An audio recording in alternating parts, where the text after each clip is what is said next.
Oh, j'espère que vous allez bien. On se retrouve aujourd'hui sur Télé Blizzard pour parler de REC. Réalisé en 2007 par Paco Plaza et Yome Balaguerro, REC est un film espagnol tourné caméra au poignet. L'histoire est très simple et plutôt basique. Une journaliste, Angela, et son caméraman Pablo se retrouvent dans une caserne de pompiers pour filmer leur émission qui s'intitule Pendant que vous dormez. Donc ils vont suivre l'équipe d'intervention pendant la nuit.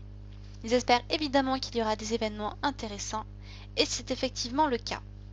Ils sont appelés pour secourir une vieille dame, mais les choses ne se passent pas comme prévu et l'immeuble se révèle très vite rempli de personnes infectées par un virus dont on ignore totalement l'origine, et l'équipe est coincée en quarantaine dans l'immeuble et devra survivre. Dans la lignée des Blair Witch et compagnie, je dois avouer que REC remonte sacrément la barre des films caméra au poignet. C'est un très bon film, agréable à regarder. Je le trouve bien réalisé, il est vraiment très bien monté. Il y a juste un détail qui me chiffonne et dont on parlera dans les spoilers parce que c'est un énorme spoiler, donc ne regardez sous aucun prétexte les spoilers parce que ça va vous gâcher tout le film si vous ne l'avez pas vu. Vraiment, ne regardez pas. Là pour une fois, vraiment, c'est complètement spoiler. C'est un film qui tient plutôt bien la route, qui est plutôt crédible et pas trop long. Son sujet est bien traité et il n'a pas dû être facile à amener ni à expliquer et je trouve que ça a été fait de manière très très fine et très subtile. On n'en voit pas trop les ficelles et ça renforce d'autant plus sa crédibilité, le réalisme étant évidemment la grande force de ce film. C'est à mon sens un type de film qui ne pardonne absolument rien et où la moindre erreur peut vite le rendre très mauvais. Je ne citerai pas de film, on en fera. Scénario, je lui ai mis 3 sur 5. J'ai hésité à mettre un 4, notamment pour l'explication vers la fin qui est très fine et vraiment très bien amenée et que j'ai beaucoup appréciée. Mais c'est pas un scénario hyper complexe et ni excellemment bien construit dans le reste du film. Il est bon, il est juste bon, donc juste bon 5, enfin 3 sur 5. La caméra, j'ai mis 2,5 sur 3. Je suis pas une grande fan des caméras portées à la main, encore moins des Blair Witch. J'aime bien quand la caméra suit le personnage mais tout en gardant sa place de caméra, où elle peut davantage jouer avec nous tout en gardant la proximité nécessaire, comme dans Manhunt en fait. Mais là, c'est bien fait, c'est juste un peu trop peu crédible. Un moment à la fin, mais ça dure 3 secondes, donc voilà, et on en parlera dans les spoilers. Ça lui vaut sa perte de 0,5, mais le reste, j'ai vraiment rien du tout à lui reprocher. Elle est très bonne. Son, j'ai mis 3 sur 3. Les sons sont vraiment excellents. On a juste les sons qui sont enregistrés par la caméra. Des sons donc qui sont parfois un petit peu abîmés lorsque la caméra a un problème, voire totalement inexistants lorsqu'elle ne fonctionne plus. Les bruitages sont excellents, pas ridicules pour un sou, et pourtant avec ce genre de film, avec des infectés ou des monstres, ça peut très très vite tomber dans le ridicule. Mais là, absolument pas, ce n'est absolument pas le cas, et ils sont très très bien faits, ils sont très très bien dosés. On n'en a pas trop, c'est parfait. Personnage 3 sur 5. J'ai mis 3 parce que ce sont des bons personnages qui sont attachants. Mais par contre, pour le coup, ils sont totalement vides. Ils n'ont aucune histoire. On découvre à peine leur personnalité au long du film. On sait juste s'ils sont du genre calme, paniqués, hurler partout ou agressifs lorsqu'ils ont peur et c'est tout. C'est tout. Et on connaît juste leur nom et pas tous pour certains. Jeu d'acteur, 4 sur 4. Alors là, par contre, je n'ai absolument aucun reproche à faire. Le jeu d'acteur est juste parfait. Ils sont parfaitement bien dirigés, ils sont cohérents, ils sont fluides et ils rendent totalement hommage au film. Ça nous fait un total de 15,5 sur 20, ce qui est plutôt bon. Et en conclusion, avant les spoilers, je vous conseille vraiment d'aller voir ce film parce que dans le genre infecté, c'est vraiment un bon film.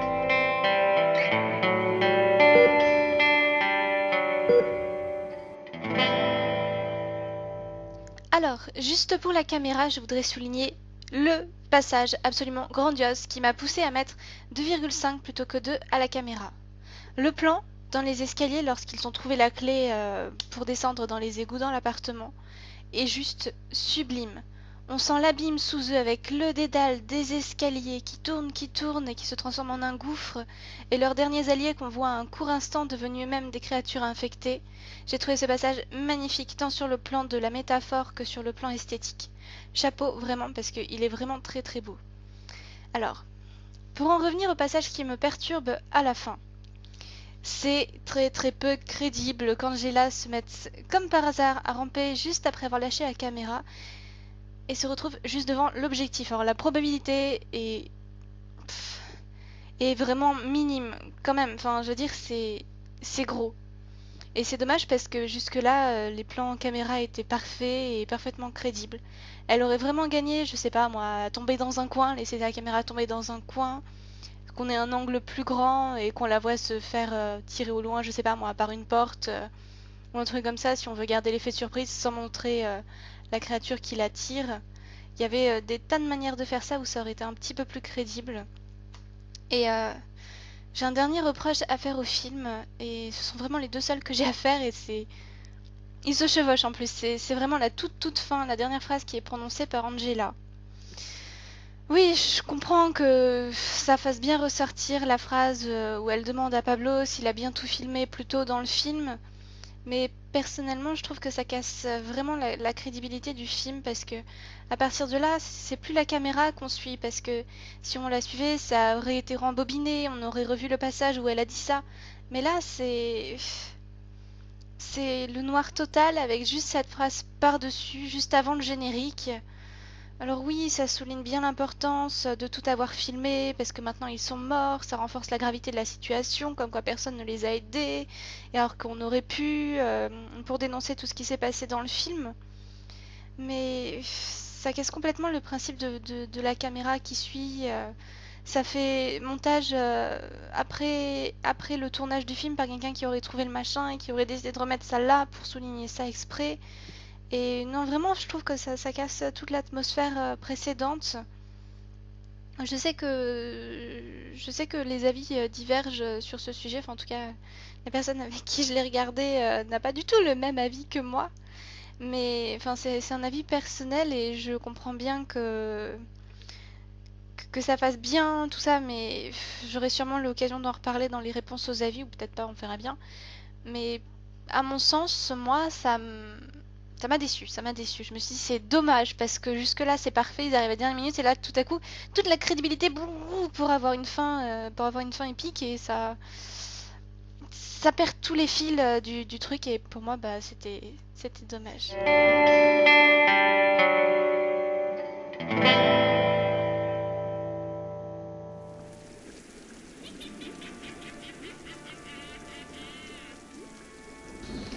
Bonjour tout le monde, c'est Lekba qui vous parle. Alors Rec, j'ai beaucoup aimé, car c'est un film d'horreur comme je les aime. Un film d'horreur qui possède une signification bien plus profonde qu'il n'y paraît, je m'explique. Nous voyons les choses du point de vue d'une caméra de journaliste. Une caméra qui se veut donc plus réaliste, plus proche du terrain, et dans un sens moins stable, moins impartial. Ce qui permet de visuellement nous donner l'impression d'être pris dans les émotions des personnages, et particulièrement du caméraman. Ce côté personnel est lui mis en opposition avec l'entité froide et logique de la police, à l'extérieur, qui tente par tous les moyens de contenir l'infection, quitte à sacrifier quelques vies. Et ce contraste, allié au fait que le spectateur est clairement placé du point de vue personnel des victimes, participe à l'angoisse. On a l'impression d'affronter avec les personnages à la fois leurs propres émotions et, étant donné la nature de la maladie, leur propre peur de ce qu'il y a en eux, conjointement avec cette peur de ce qu'il y a à l'extérieur. Leur destin semble sans issue. La caméra, encore une fois, joue également un autre tour au spectateur, celui de le faire entrer dans le jeu des journalistes qui sont venus là chercher du sensationnel. La caméra est instable et soumise aux aléas de l'instinct de survie du caméraman qui ne filme pas systématiquement lors de ses fuites. Résultat, par moments on ne voit rien. On en finit par avoir envie de voir, par avoir envie de sensationnel. Une bonne piste de réflexion quant à une éventuelle critique du journalisme actuel. Je ne sais pas, mais ça me semble être une bonne piste à creuser. Mais ce qui est macabrement hilarant, c'est que les journalistes finiront par sombrer à cause de ce même travers, de cette envie de voir. Car lors de la scène finale, le monstre sur lequel ils tombent aurait été bien plus facile à éviter, puis à fuir, si le caméraman n'avait pas fait de nombreux plans sur lui. Au final, ces deux personnages tombent dans leur propre piège. Ajoutez à ça une fin ouverte qui nous fait douter quant à la nature scientifique ou surnaturelle de la maladie, et vous obtenez un très bon film d'horreur, voire un très bon film, tout court, qui personnellement m'aura bien fait angoisser. Même si certains moments où le caméraman avait le don de m'énerver à force de filmer des scènes dont il aurait pu changer le cours, s'il avait posé sa fichue caméra, ont un petit peu gâché l'ensemble. Scénario, 7 sur 10, personnage et jeu d'acteur, 7 sur 10, photographie, 9 sur 10, et flipomètre, 8 sur 10.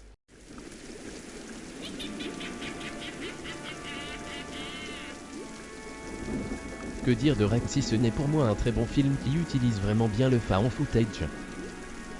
Le film utilise vraiment bien cette technique, et réserve même quelques moments très impressionnants. Malgré une histoire qui est pour moi basique, mais le film nous donne ce que l'on demande. De la peur, et une immersion vraiment sympathique avec les acteurs. L'idée de filmer de la même façon que dans le film Cloverfield, ou encore le projet Blair Witch, était une bonne idée. Petit bémol, le film est assez long à démarrer, et la peur à arriver. En effet, il nous faut attendre la scène finale du film, qui, au passage, est assez bien réussie. Malgré cela, on reste quand même angoissé tout le long du film avec une question en tête, comment cela va se finir ? Pour résumer, un bon film d'horreur qui mérite d'être visionné au moins une fois mais pas non plus en abuser afin de garder l'angoisse et la peur du film qui à très haute dose risquerait d'endormir pas mal de monde. On peut dire que c'est une petite révolution venue d'Espagne que je conseille lors d'une soirée.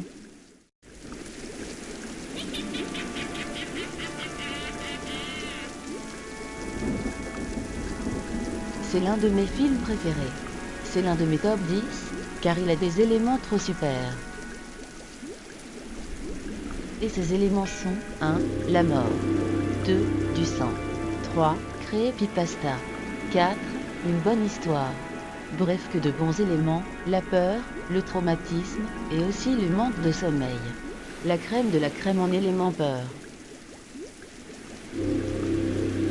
Ce type de film me rappelle un de mes films préférés, The Blair Witch Project numéro 1. Pas le 2, car le 2 est trop nul à mon goût. Car la manière de filmer, c'est comme si c'était en live, du tournage d'amateur, mais aussi le jeu d'horreur ou de place. Je ne vous dis pas, c'est comme si je me trouvais à nouveau dans le let's play. L'histoire ressemble à Resident Evil. Une fois que vous avez vu le film, vous comprenez ? Le film parle d'une journaliste Angela et de son caméraman Pablo qui vont faire un reportage sur ceux qui travaillent la nuit. Ils étaient chez des pompiers, l'un des trois